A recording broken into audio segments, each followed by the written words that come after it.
May mga kwento na kapag binasa mo, matatapos mo lang at makakalimutan. Pero may mga kwento rin na pagkatapos mong basahin, may nagbabago sa nararamdaman mo bilang tao. Ganito ang naging karanasan ko sa dalawang kwentong nagwagi sa Carlos Palanca Awards, ang Alindasay at Dahil Wala Kaming Tubig. Habang binabasa ko ang mga ito, hindi lang ako naging mambabasa. Parang naging saksi rin ako sa sakit, paghahanap at pagkikibaka ng mga tauhan. Magandang araw sa inyong lahat. Ako si Lady Jane Rosalejos at ito ang aking mapanuring pananaw para sa kwentong Alindasay at Dahil Wala Kaming Tubig. Habang binabasa ko ang kwentong ito, pakiramdam ko parang may isang taong tahimik na nagkukwento ng kanyang buhay sa akin. Isa sa mga bahaging talagang tumatak sa aking isip at damdamin ay noong nakita ng pangunahing tauhan ang totoo. Olivero. Akala ko doon na niya matatagpuan ang sagot sa kanyang paghahanap. Pero sa huli ay nalaman niyang hindi pa rin pala iyon ang kanyang tunay na magulang. Sa bahaging iyon, talagang nasaktan ako para sa tauhan. Parang nararamdaman ko ang kanyang pagkabigo at lungkot. Sa totoo lang, parang gusto ko siyang bigyan ng mahigpit yakap dahil sa bigat ng kanyang pinagdadaanan. Para sa akin, napaka-realistic ng tauhan sa kwentong ito, lalo na ang pangunahing tauhan.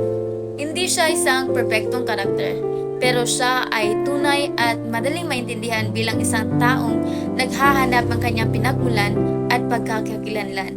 Ang pamagat na Alindasay ay napakaangkop dahil parang sumisimbolo ito sa mga alaala at katotohanan ng matagal ng nakatago sa buhay ng tao. Ang banghay ng kwento ay masasabi kong masalimuot dahil unti-unti nitong inilalantad ang mga detalye hanggang sa dumating sa isang masakit ngunit makatotohanan ng katotohanan.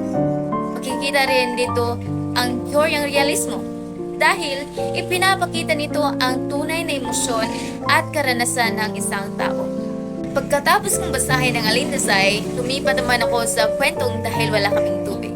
Ibang emosyon naman ang nararamdaman ko dito.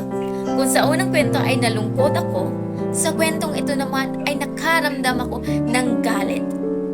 Habang binabasa ko ang mga pangyayari, napaisip ako kung gaano kahirap ang sitwasyon ng mga tauhan dahil sa kakulangan ng tubig.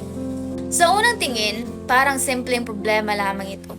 Pero habang lumalalim ang kwento, kita na ang tubig ay simbolo ng mas malaking problema, ang kahirapan at kakulangan ng pantay na oportunidad sa lipunan. Ang mga tauhan sa kwentong ito ay parang representasyon ng maraming tao sa tunay na buhay na nakakaranas ng matinding kahirapan.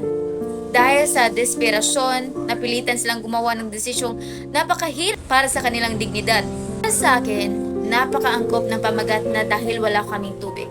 Dahil ipinapakita nito na ang simpleng kakulangan ng isang pangunahing pangangailangan ay maaaring magdulot ng malaking epekto sa buhay ng tao. Ang banghay ng kwento ay masalimuot at makakatotohanan at malinaw na makikita dito ang sosyologikal na teorya dahil ipinapakita nito ang social inequality at ang kalagayan ng mga taong nasa laylayan ng lipunan. Sa huli, napagtanto ko na ang panitikan ay hindi lamang tungkol sa mga tauhan sa loob ng kwento. Ito ay tungkol din sa atin bilang mambabasa. Kung paano tayo natutong makiramdam, umunawa at makita ang realidad ng buhay ng iba. Dahil sa Alindasay, natutunan ko magkaroon ng mas malalim na empatiya sa mga taong naghahanap ng kanilang pagkakakilanlan. At dahil wala kaming tubig, mas nakita ko kung gaano kalaki ang epekto ng kahirapan at hindi pagkapantay-pantay sa lipunan. Kaya minsan, ang isang kwento ay hindi lang binabasa. Ito ay nararamdaman at dinadala natin kahit matapos na ang huling pahina. Maraming salamat.